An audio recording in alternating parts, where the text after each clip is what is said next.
Iniciando então o mês do folclore, que é comemorado em agosto, sendo o dia do folclore dia 22 de agosto, vamos fazer uma palestra justamente do Dia Cultural para falar um pouco sobre a cultura caipira daqui, não só de São José, mas de toda a Paulistânia no geral. Origens, costumes, bem resumido, mais ou menos até como é hoje em dia. A cultura caipira, sendo uma das culturas do Brasil, surgiu ainda nos primeiros séculos do Brasil, no século XVI. Claro, se formando e se adaptando ao longo dos anos. Ela e a cultura sertaneja, que seria o que hoje conhecemos como cultura nordestina, são os dois pontos iniciais do Brasil, considerados ali por muitos, por Gilberto Freire, Cassiano Ricardo, Câmara Cascudo, como os dois pontos iniciais, São Paulo e Pernambuco. As principais diferenças do sertanejo nordestino para o caipira, principalmente nesse início, vão ser justamente o sertanejo lá, ainda não tão no interior, ainda mais na zona da mata, no período de formação ali de cana-de-açúcar, engenho, tendo maior foco na coroa portuguesa ali. Já para cá, claro, tinha as formações de cidade, tinha eleições, principalmente a primeira eleição nas Américas, em 1532, em São Vicente, litoral paulista, mas aqui, já que não tinha grande produção de cana-de-açúcar, era algo, entre aspas, mais anárquico, mais livre. Então, tendo início ali com a formação de junção de portugueses e indígenas, tal qual o Nordeste.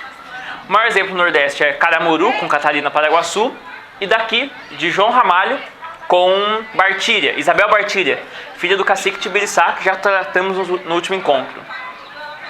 A partir disso surgem os mamelucos, cruzamento de indígena com português.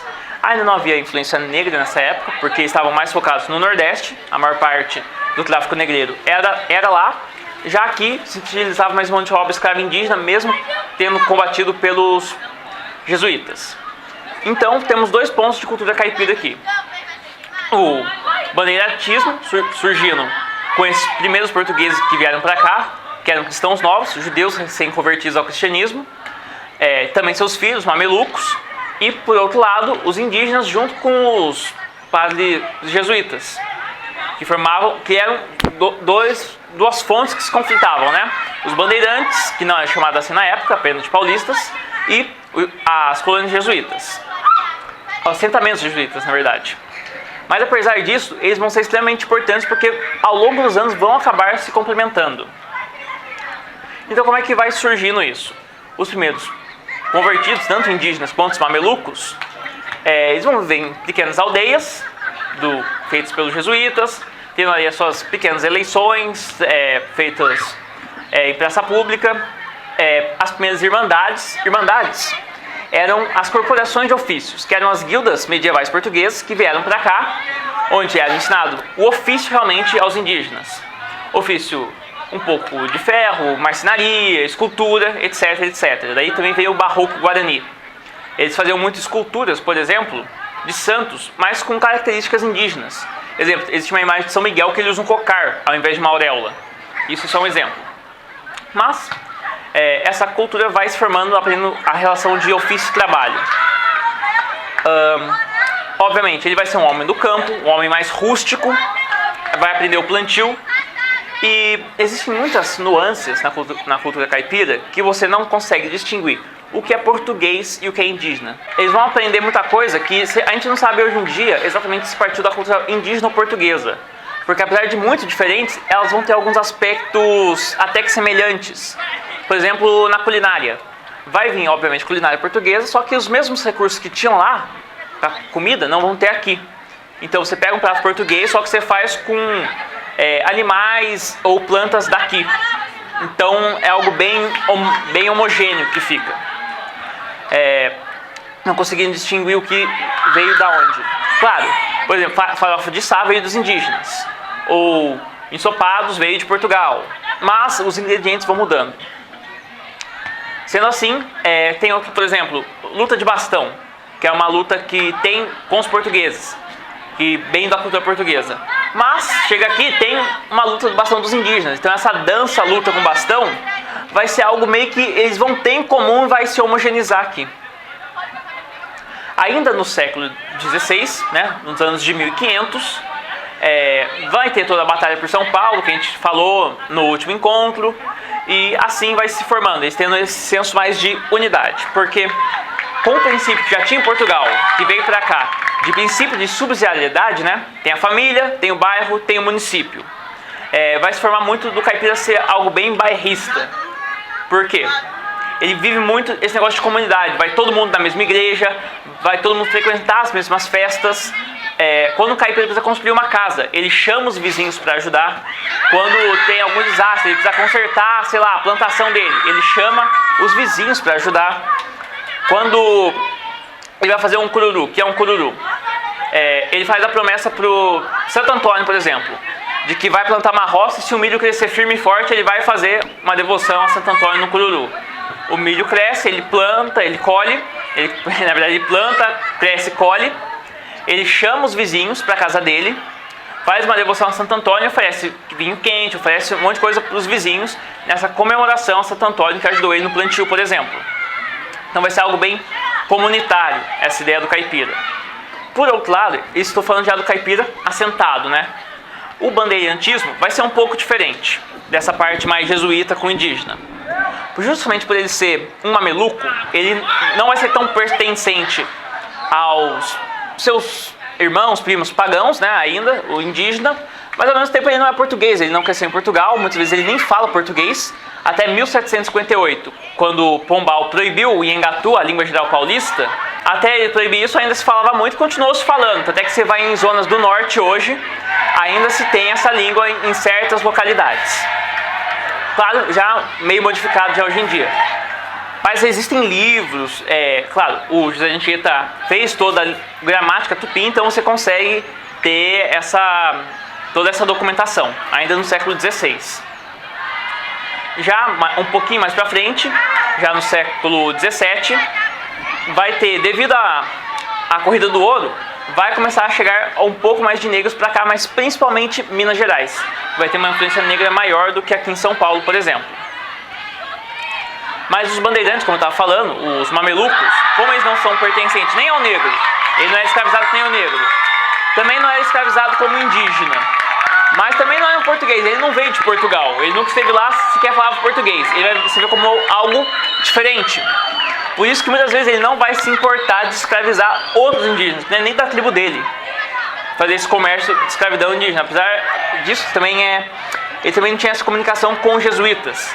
Por quê? Porque ele era filho de um cristão novo. O cristão novo era um judeu recém-convertido, muitos nem se convertiam direito. A mãe, apesar de viver ali no assentamento jesuíta, muitos se converteram, outras não. Apesar de ter muito filho, né? Então, muitos só viravam bandeirantes. Nem todos escravizavam indígenas. Outros eram comerciantes, outros faziam guarda de milícia em certos locais. Vai ser muito variável isso. Considera que o bandeirantismo surge no século XVI, ele vai existir até início do século XIX. Então, não dá para resumir bandeirantismo a caça ao índio. Ele vai ser muita coisa, vai ser corrida do ouro, mas a gente vai virar tropeiro, mas eu vou explicar isso quando chegar no século XVII. E uma distinção muito interessante entre a cultura sertaneja e a caipira é que a caipira, no geral, vai ter uma alimentação melhor. Por quê? Justamente porque o bandeirante precisa andar muito. A bandeira do limite, de Raposo Tavares, foi daqui até o Peru e voltou. Então, justamente por essa andança que eles fazem, eles precisavam ter muito mais energia. Então, claro, ele vai caçar de tudo. Vai caçar tatu, vai caçar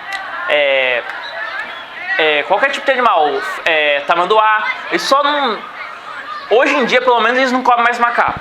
Mas tem certas tribos, hoje em dia, tribos indígenas mesmo, que ainda comem macaco.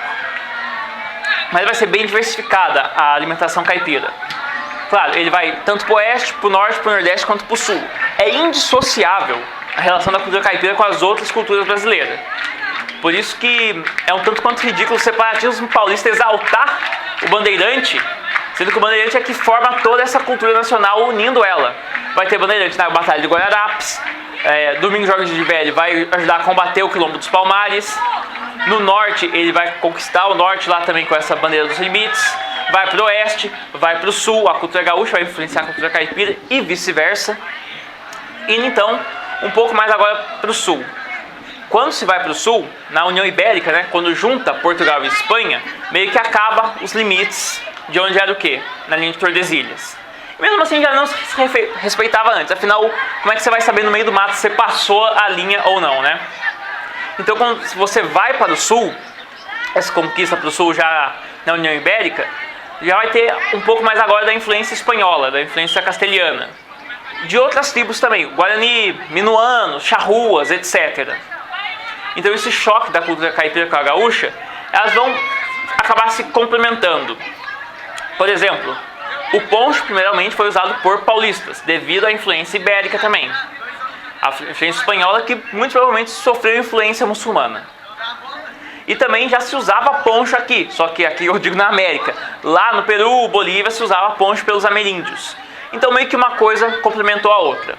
Gaúcho vai começar a usar poncho e se vestir da maneira estereotipada que a gente conhece lá pós-Guerra do Paraguai. Antes eles usavam mais chirrapas e outros tipos de coisa, outros tipos de vestimentas. Já o caipira usava botas russolianas, que já era uma bota ibérica, que vinha mais ou menos até a altura do joelho. Ainda não era bombachas, que se usava na época também, a calça de bombacha. Seria aquelas botas que aparecem, por exemplo, no Pedro I. Um pouco diferente, eram mais rústicas, geralmente feitas com couro de veado. As botas já que usam ali no século XIX é um pouco mais militar, já tem um pouco de influência mais europeia.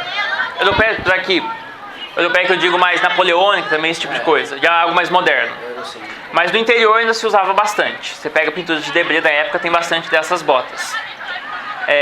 Aqui em São Paulo, no sul não se tinha essa influência ainda. Essa bota paulista, ela parece um pedaço de couro com uma prensa aqui. Meio que eles amarravam uma corda, um pano, às vezes, pra prensar ela. Tipo, estilizada não, mas um negócio bem rústico mesmo, prender. Era um couro que se amarrava no pé. Também por causa da montaria também, né? Sim, também. Muitos usavam chilenas, né, que era uma espécie de estribo que eles usavam aqui. No sul, o que vai acontecer já a partir do século XVII? Muitos bandeirantes já se passaram anos, então muitos já se converteram de fato, começaram a ajudar os jesuítas e a proteger os acampamentos jesuítas, os assentamentos que antigamente os antepassados deles atacavam. Então, já nesses 150 anos vai começando a mudar as coisas. Então, o bandeirante se torna, claro, vão ter ainda os que vão caçar índio, esse tipo de coisa, comercializar ouro, porém, muitos vão acabar mais indo para o comércio, principalmente comércio de mula, que é o cruzamento de uma égua com um burro. Só que eles têm que buscar mula lá no sul, lá onde hoje a gente conhece como Uruguai e Argentina. Então, obviamente, eles vão lá no sul, sofrem influência daquela cultura e voltam trazendo influência. Eles levam e trazem influência, tanto na culinária, quanto na vestimenta, no falar e etc. Trazendo essa cultura, eles vão lá ser chamados de birivas, que realmente significa caipira, que é o tropeiro de lá. Apesar de se falar muito que surgiu no sul a cultura tropeira, na verdade ela surge tanto em Taubaté quanto em Sorocaba. Vai ser uma evolução. Aqui em São Paulo mesmo vai surgir os tropeiros, que vão comandar as tropas de mula, os muladeiros, fazendo essa parte mais comerciante da coisa. Quando o bandeirante, o tropeiro se aposenta, ele deixa de ser esse cara que viaja e vira um aposentado. É daí sim que eles fundam uma roça e ficam assentados. O caipira roceiro, ou chamado boia fria, ele é nada mais nada menos que o bandeirante aposentado, um tropeiro aposentado. Boia fria por causa que eles costumavam ir para a roça, né, ir trabalhar, levar uma comida, a boia, elas esfriavam e eles comiam fria mesmo, não tinha como esquentar. Por isso eram chamados de boia fria. O bandeirante vai ser conhecido por... O caipira vai ser conhecido pelo cara do interior. Apesar disso, tem o caipira do litoral, que a gente chama caiçara. Vai do sul de São Paulo, do Rio de Janeiro, litoral sul, até o litoral paranaense. Vai ser um caipira do litoral. Vai ser um pescador ali. Não vai se diferenciar tanto. Uma outra vestimenta, uma vestimenta mais para tempo quente, esse tipo de coisa, mas muda pouca coisa. Apesar da cultura caipira ser bem abrangente, ela vai diferenciar, ao mesmo tempo não diferenciar tanto assim. Por exemplo, um caipira vale paraibano, daqui São José, Taubaté, Aparecida, Guaratinguetá, etc., vai se diferenciar muito pouco de um caipira pantaneiro, lá do Mato Grosso do Sul. Claro, vai ter comida diferente devido ao clima, umas vestimentas diferentes devido à região, ao Pantanal, esse tipo de coisa, mas dificilmente muda tanto. O que acontece? Vai ter variação da viola, variação disso e daquilo.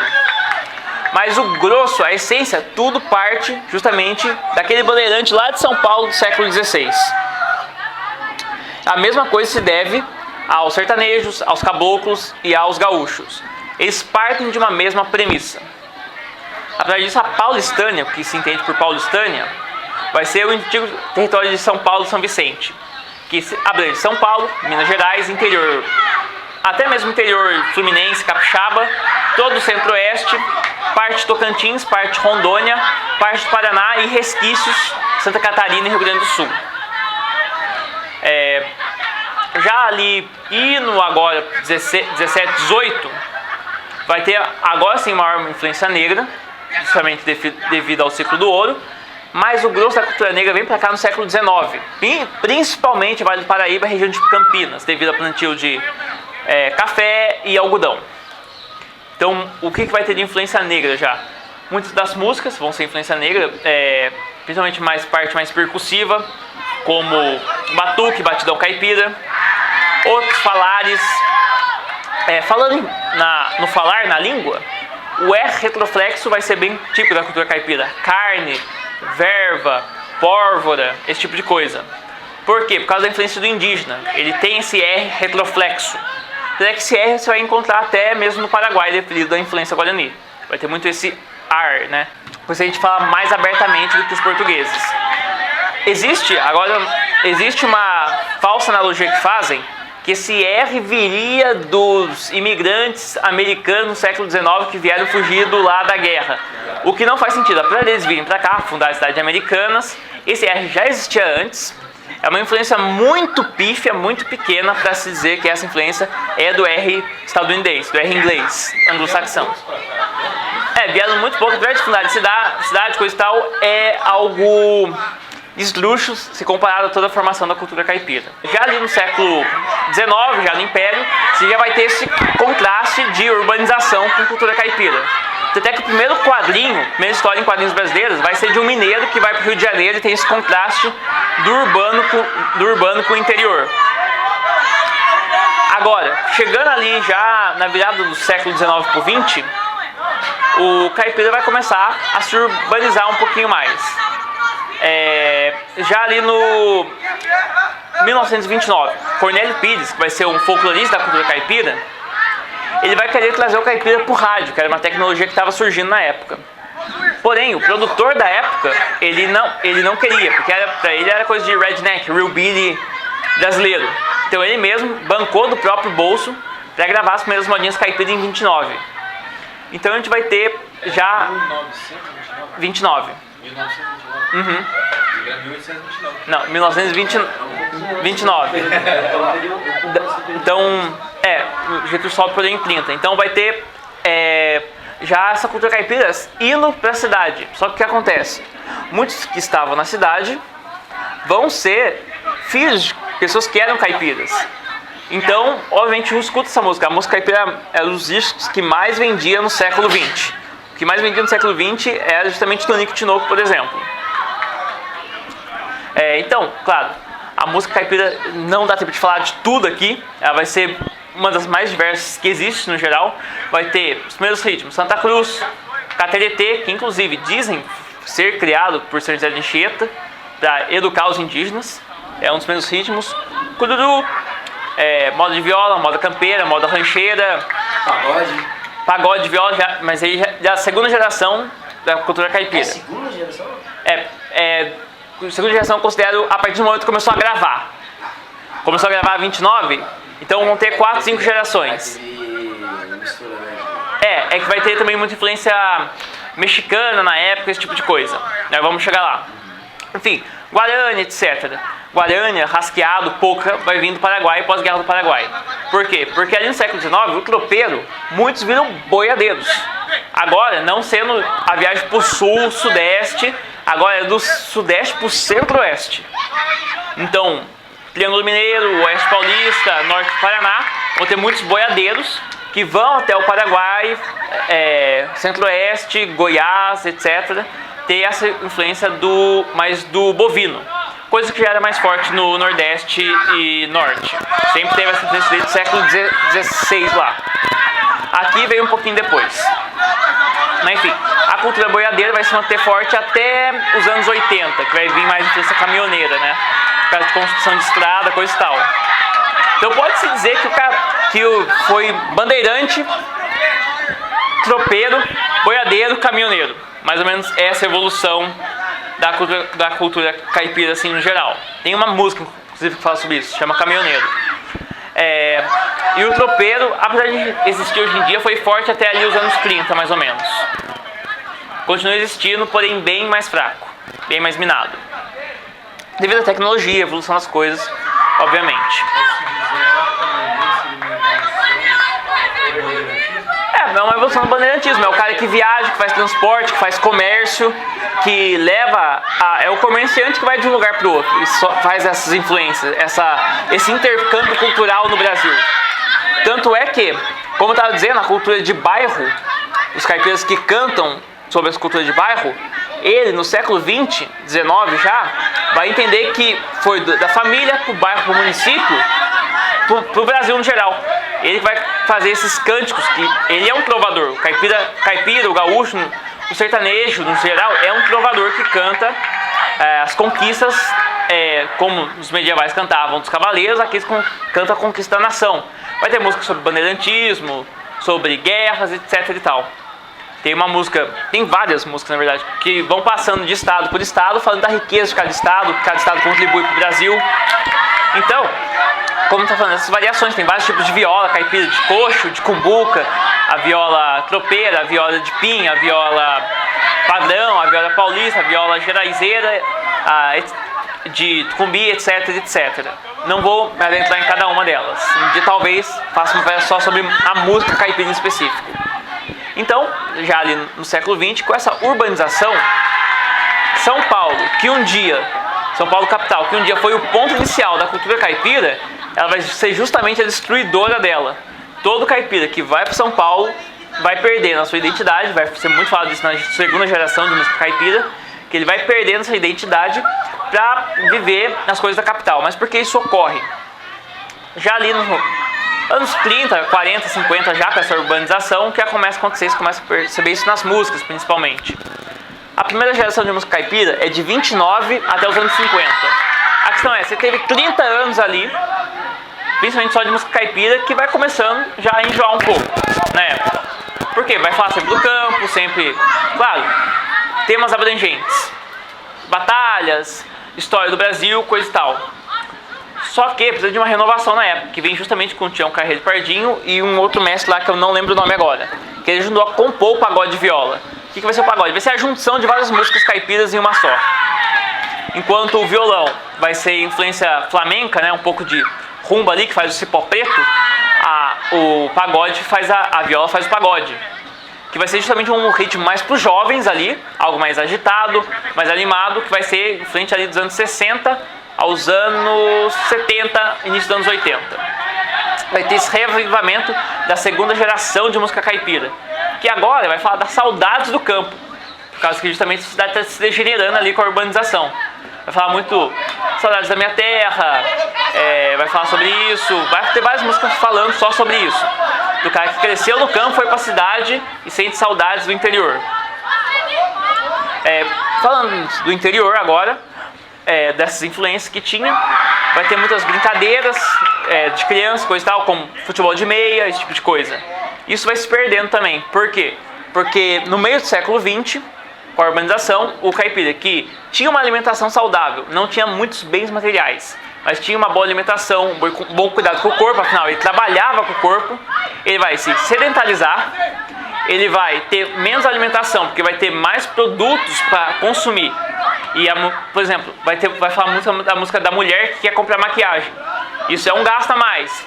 O filho quer ter um brinquedo, ele não constrói o próprio brinquedo de madeira, de resto de batata, de tipo de coisa, mais um gasto. Então, o caipira começa a ter gastos materiais, vai ter uma pior alimentação devido à urbanização. Isso não só o caipira, né? Todo o Brasil no geral. A densidade demográfica. Por quê? Porque um caipira que reconhecia um ou outro vizinho no bairro, fazia que todas aquelas festas. Agora com a urbanização você não tem tempo, você tem um deslocamento maior para o seu local de trabalho, você tem menos tempo no dia. Você que tirava uma siesta depois de almoçar, tinha aquela 1 hora de descanso, almoçou, você não vai ter mais isso.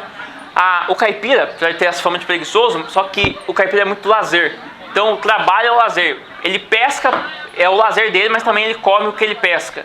Ele vai tocar, só que a viola também é um instrumento que dá o sustento dele. Então o lazer e o trabalho estavam junto. Isso vai se perder com a urbanização. Depois tem a terceira geração da música caipira, geração romântica. Meio dos anos 80, no início dos anos 80, redemocratização até os anos 90. Você vai, claro, tem uma influência maior. É sempre bom entender uma coisa antes de falar. Essa romantização é que começa a cultura de sertanejo de cura. Oi? Sertanejo do quê? Sim. Mais ou menos aí. Tinha já música disso, tinha música mais disso, só que isso vai trazer mais forte. Que não vai falar tanto do campo. Tem os caras que cantam, só que eles só cantam as músicas antigas. Sérgio Reis, Chitãozinho Chororó, Bruno Marrone são dessa época. Essa romantização significa... Vai cantar mais música romântica. Mais música romântica de amor mesmo. tá. Você procurar o seu tipo pra fazer letra. Mas vai ter... Calma aí. Deixa eu concluir aqui. Vai ter muita influência de tecnologia. Claro, isso não é ruim. Como a segunda geração foi muito influenciada pelo pagode, a terceira geração vai ter influência mais de guitarra, esse tipo de coisa. Isso, claro, complementa a música caipira muitas vezes. Como, por exemplo, Léo Canhoto e Robertinho foi um dos primeiros a ter essa influência. Só que, já segunda e terceira geração, o que vai acontecer? Devido à influência americana, vai vir muita coisa de cowboy pra cá. Então, a estética vai mudando e a ideia de caipira vai ficando pejorativa. Por isso que começa a falar música sertaneja em vez de música caipira. Por causa dessa pejorativação. Isso vai muito com o Milionário José Rico, por exemplo. Claro, as músicas ainda vão ter um alto padrão de qualidade, só que eles vão perder nessa essência. Já na virada para os anos 2000, vai ter o que a gente vai chamar a primeira geração de sertanejo universitário. 2000 a 2009, 2008. Só que essa geração ainda vai ter muito dessa influência, porque eles vão ser filhos desses caras. Eles não vão ter vivido no interior. Só que eles têm voo no interior, eles visitam o interior, eles ainda tem essa ligação forte. Então, claro, vai ser ainda mais romântico, mas tem muito expoente bom dessa época. Pedro Thiago, Vitor Léo, César Menotti e Fabiano são alguns exemplos desses casos. São os últimos grandes exemplos desse sertanejo universitário. 2009 pra cá, daí vai vir essa geração que a gente conhece de sertanejo universitário mais estereotipado. Luan Santana, Michel Teló. Apesar de Michel Teló, ele é muito ligado à música raiz. Só que para crescer, ele teve que cantar essas músicas. Uma coisa que o João Carreiro vai falar, que é uma música atual também que toca muito a música de viola. Ele tocava muito em 2005, 2006 com Capataz, só que hoje em dia ele toca sozinho. Aquele negócio, como o João Carreiro fala, para crescer na indústria você tem que cantar essas modinhas aí. Até mesmo o Mike Lian, por exemplo, que acho que é um dos maiores exemplos de violeiros hoje em dia, o Lian. Eles começaram cantando, você vê as músicas dele, Pimenta, Quem dá carinha, Pai e Mãe, esse tipo de coisa, era uma influência mais sertanejo mais baladeiro, e hoje em dia você vê que eles não cantam tanto isso, eles voltaram um pouco. Por quê? Porque para quem ser na indústria você tem que cantar mais essas músicas de balada. Muito, até eu considero boas, até musicalmente, muitas são boas, só que essa influência mais popular, povão hoje em dia, meio que acabou com a viola. Até que ver a partir da terceira geração lá, muitos já não usam viola. Era violão e sanfona. Então o principal instrumento foi saindo de cena. Porém agora está voltando. Muitos caras estão resgatando os caipira. Eu lembro se era o Rick ou o Rei, acho que é o Rick, que está começando a tocar viola agora. Que ele é da terceira geração, ele está começando a aprender a tocar viola agora. Então agora está tendo essas duas linhas a partir de 2010. Os caras que realmente ficaram na modinha, mais sertaneja, de universitária, e os que estão voltando à música caipira. Não voltando, mas pegando a viola, pegando tudo que se aprendeu de música mais moderna e aplicando, agora sim, uma música caipira mais moderna. O que eu não vejo exatamente como algo ruim, porque você não vai voltar para o passado. Não dá para tocar só as mesmas modinhas sempre, você precisa realmente modernizar isso. Maiores exemplos disso são Marquilian, o João Carreiro, o Eduardo Costa já é um professor anterior, mas ele ainda toca bastante. Mas é mais pantaneiro, né? A Brenda Violeira do Pantanal também toca. Oi? João Carreiro, parente do Tião Carreiro? Não, ele só usa o nome em homenagem, mas ele não é parente não. Enfim, vão ter muitos violeiros tocando essas músicas hoje em dia. E claro, podia falar de muitas outras coisas aqui. Podia focar nas vestimentas, podia falar das lendas, podia falar de um monte de coisa. Mas o geralzão até hoje é isso. Então, preservando essa cultura, você vai entender melhor a formação do Brasil, como não só a cultura caipira, mas ela se interliga com todas as outras, ela influencia as outras e as outras a influenciam. É indissociável todas essas culturas. Até por isso, José Bonifácio vai falar que o Brasil é um império. É o local de muitas culturas, assim como o Império Romano, né? Não era uma cultura única, mas era uma cultura latina. Assim como o Brasil é uma cultura luso-tropical. Ela é diferenciada, ela não é multicultural, ela é pluricultural.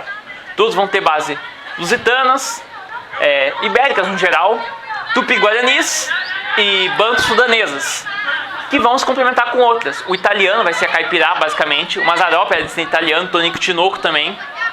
O Adoniran Barbosa falava com sotaque caipira e ele também é descendente italiano. Os japoneses vão ser a caipirá, conforme mostra o Mazzaropi no filho dele, Meu Brasil Japonês, se não me engano o nome do filme. Até porque o japonês é mais fechado, mas o caipira, por ser mais aberto assim, um espírito homem livre, ele vai tratar muito bem o japonês e vai acabar se juntando muito bem. O japonês também era um homem do campo. Também, eles iam muito para a plantação, então eles tinham muito essa ligação forte que ajudou todos os caras do exterior a se acaipirar. Não destruindo a cultura, mas se complementando. E no geral é isso.